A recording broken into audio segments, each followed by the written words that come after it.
안녕하십니까. 김경국TV 시작하겠습니다.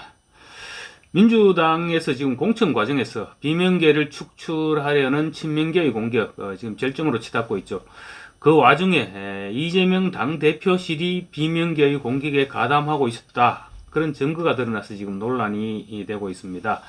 그동안 소문은 있었지만 구체적인 증거는 없었는데 이번에 증거가 드러난 것입니다. 이 대표가 지금까지 비명계에 대해서 친명계의 과격한 공격 행동을 묵인해 왔던 것이 아니냐, 이런 논란이 불가피해질 것으로 보입니다.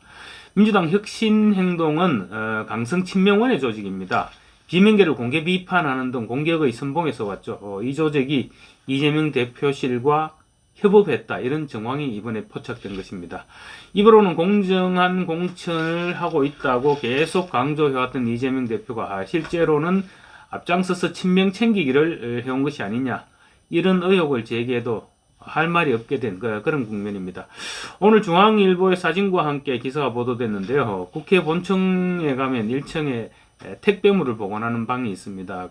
그곳에서, 그 택배실에서 윤영찬 의원의 제명과 출당을 촉구한다, 이런 내용이 적힌 현수막이 발견됐습니다. 이 현수막을 제작한 쪽은 혁신회의 명의였다고 합니다. 그런데 문제는 수령자입니다. 수령자가 박모 씨로 되어 있는데, 이 박모 씨가 지금 국회 본청 2층에 이재명 당대표실이 있는데 그 당대표 비서실에 근무하는 정무직 당직자라고 합니다. 택배물에 적힌 휴대전화번호 역시 이 박모 씨의 전화번호가 맞다고 합니다. 중앙일보에 따르면 이 현수막의 크기는 가로 4.5m, 세로 80cm 크기, 그러니까 보통 우리가 대로에서 걸려있는 그런 현수막과 똑같은 사이즈인 것이죠. 이재명 대표실의 정무직 당직자인 박모 씨, 이 사람은 지난 대선 기간 동안 이재명 대표 캠프의 온라인 조직이 있었답니다. 그러면서 전당대회 이후부터 지금 이제 전당대회에서 이재명 대표가 당 대표로 선출한 이후부터 당에 합류해서 지금 정무직으로 활동하고 있습니다. 이 박 씨는 현수막이 본인에게 배송된 경위에 대해서 택배가 잘못 와서 폐기했을 뿐 저와는 무관하다, 이렇게 해명했다고 합니다. 당에서도 박 씨가 속한 당 검찰 독재 정치 탄압 대책위원회와 혁신행동이 같은 업체의 현수막 제작을 맡겨서 일어난 해프닝이다. 혁신행동은 원래 원외 인사 모임으로 당 대표실과는 아무런 관련이 없다, 이렇게 해명했다고 하는데요. 문제는 택배물 수령자의 이 박 씨의 핸드폰 전화번호가 적혀 있다는 것이죠. 이 부분은 어떻게 해명할 것인지, 그래서 말도 안 되는 해명일 것 같고 아마 거짓말이 아닐까, 이렇게 생각됩니다. 이런 해명을 하는 것을 보면 본인들도 문제가 될 수 있다, 이런 부분을 인지하고 있었다고 생각할 수 있겠죠.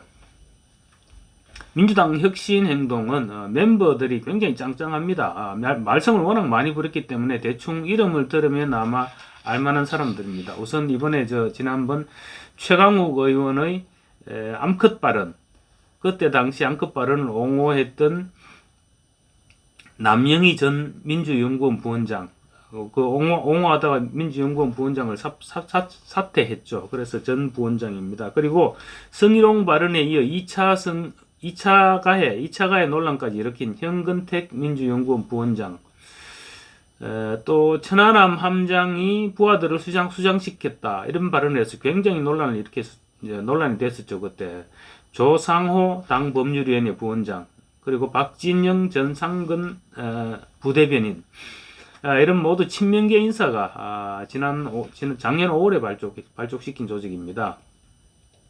멤버 몇면을 방금 봐서 알겠지만 굉장히 공격적이고 강성입니다. 강성이 친명 조직인데 앞장서서 비명계를 공격해왔습니다. 그래서 친명 홍위병이다, 이런 비판도 받아왔습니다. 지난 10일에는 이제 문재인 정부 청와대 출신 인사들에게 불출마를 권유했었는데 그때 불출마를 촉구했던 단체도 바로 이 혁신행동입니다. 당시에 원칙과 상식 소속이었던 윤영찬 의원이 탈당을 하느냐 마느냐 이러다가 당의 잔류키로 이렇게 결정을 했죠. 당에 잔류하겠다, 이렇게 얘기하자마자 이제 윤영찬이 그렇게 탈당 쇼를 할 수 있었던 것은 당내에 있는 당내에서 문재인 청와대에서 함께 일했던 임종석 전 비서실장이나 고민정 최고위원, 윤건영 전 상황실장, 현 의원이죠. 윤건영 의원. 이런 사람들이 계속 윤영찬을 감싸왔기 때문에 윤영찬이 저렇게 멋대로 행동할 수 있었다. 이렇게 비판했습니다. 그러면서 임종석, 노영민 전 청와대 문재인 정부 청와대 비서실장에 대해서 윤석열 대통령이 어떻게 해서 검찰총장, 중앙지검장의 검찰총장으로 발탁될 수 있었던지 그 부분에 대해서 제대로 된 설명과 해명 없이 총선 출마하는 일은 없어야 된다. 이렇게 지적했습니다. 그러니까 윤석열 대통령을 검찰총장으로 발탁해서 대통령으로 키워준 것이 당신들이니까 그 책임을 져라 이런 얘기죠. 그리고 또 20일에는 검찰 수사를 받고 있는 기동명, 윤건영 의원 이 사람들이 대해서 현역운동권은 프리패스냐, 그러니까 쉽게 말하면 친명계인 강위원이나 정의찬, 현근택 이 사람들 모두 원외죠. 원외 인사들은 모두 출마를 포기했는데 니네들은 뇌물을 받고 수사를 받고 있으면서도 왜 불출마 선언을 하지 않느냐 이런 얘기인 것입니다. 이 대표 지금까지는 혁신행동의 비명계 공격에 대해서 나와 무관한 일이다. 대표실과는 무관한 일이다. 이렇게 일축해왔는데 그런데 이제 당대표실 관계자 앞으로 비명계 의원의 제명 출당을 요구하는 혁신행동이 현수막이 배송됐습니다. 그래서 그렇게 되면서 이제 상황이 달라질 수밖에 없게 된 것이죠. 비명계는 지금 강하게 비판하고 있습니다. 공천을 앞두고 당의 공식 라인이 아닌 비선 조직이 움직이고 또 당대표실이 이를 돕고 있는 정황이 발견됐으니까 누가 이 대표의 공정성을 신뢰할 수 있겠느냐 이런 지적인 것입니다. 뿐만 아니라 민주당의 지금 내부 갈등은 지금 갈수록 분화되고 있습니다. 민주당 친명계 내부에서도 또 공천 갈등이 일어나고 있습니다. 친명 원외 조직인 이번에는 더민주 전국혁신회의입니다. 친명계 조직이 원외 조직이 워낙 많다 보니까 많이 헷갈립니다.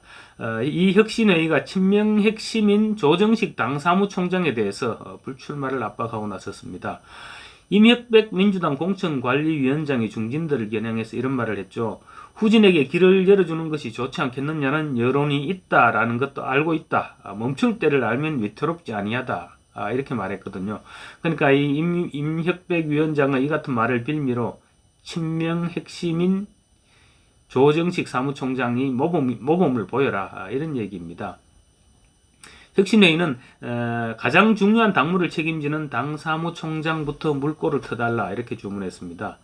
비명계를 쳐내려면 친명계의 희생도 불가피한데 공천을 총괄하는 사무총장이 그 깃대를 매주면 친명 공천 소리도 듣지 않고 또 비명계 중진들에게도 불출마 압박이 가능하다 이런 얘기인 것입니다.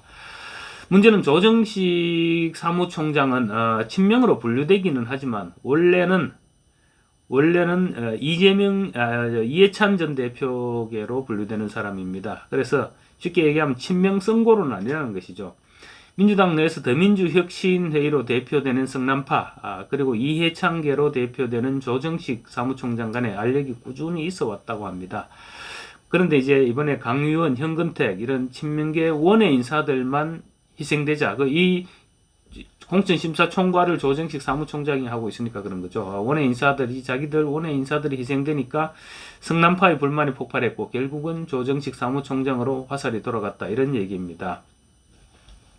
그러니까 민주당 내에서 친명계들의 타겟이 처음에는 이제 이낙연 전 대표 그리고 원칙과 상식 이 사람들이 싹 탈당을 하고 나니까 그 다음에 겨냥한 사람들이 친문계였죠. 친문계 전 문재인 대통령 청와대에 근무했던 이런 사람들을 지금 대상으로 축출 움직임이 일어나고 있습니다. 그리고 그 다음에 이제 드디어 친문계 내부 경쟁으로 이렇게 비화되고 있는 것입니다. 내부의 그 친명 강도에 따라서 쳐내기를 시작하는 것이죠. 일단 손을 잡고 가장 위협적인 적을 처단하고 그 적을 처단하고 난 이후에는 점차 손잡았던 주변 세력들을 정리해 나가는 어디서가 많이 봤던 그러니까 모택동식 전술과 흡사한 모양새를 띠고 있다. 이렇게 볼 수 있을 것 같습니다. 감사합니다.